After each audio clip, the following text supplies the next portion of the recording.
Alors, cette fois-ci, cette petite vidéo est au sujet du vœu de transparence que j'ai fait. En fait, j'ai fait un vœu de transparence. Et en fait, ce vœu de transparence, je l'ai fait dans le cadre d'un soin chamanique de libération des mémoires émotionnelles.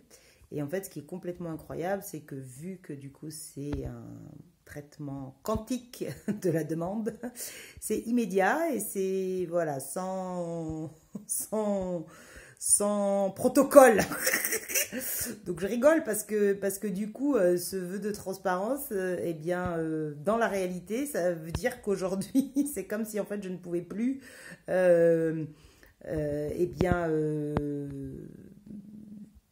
faire comme avant sur certaines choses, réussir à dealer avec, à accepter des compromis un petit peu bizarres, etc. Eh bien non, maintenant, c'est c'est immédiat. J'ai obligé d'être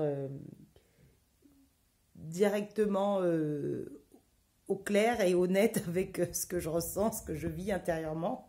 Et ce qui veut dire que je suis obligée de dire directement à l'autre ce que ça me fait. Et c'est vraiment très très drôle. Pourquoi? Parce que moi j'ai toujours été une personne qui se définissait comme n'ayant pas de répartie, à qui ça venait toujours trop tard, et plus tard, et que plus tard, bah, souvent c'était trop tard. Je l'avais même mis dans un spectacle cette phrase parce que c'était tellement pour moi dramatique dans ma vie d'avoir pas su réagir à plein de moments. Alors après, je pense que c'est lié aux violences sexuelles que j'ai vécues dans l'enfance et à la sidération qui prend beaucoup de place et donc qui empêche complètement de réagir. Mais là maintenant, c'est l'autre sens, quoi. C'est-à-dire que je ne peux plus, en fait, ne pas dire ce que j'ai à dire. Et je le dis, c'est plus fort que moi. Voilà, c'est-à-dire que ça peut être à ma mère, à, à mon compagnon, à mon fils. Je n'ai plus de retenue, quoi. Ça sort tout seul de ma bouche. Voilà, donc ben, je vous souhaite aussi un peu plus de transparence parce que c'est vraiment libérateur. Ça soulage et ça libère euh, des émotions, des sensations, mais ça libère aussi beaucoup d'espace dans la tête parce que moi, je réfléchissais toujours à ne pas heurter, ne pas ceci, ne pas cela.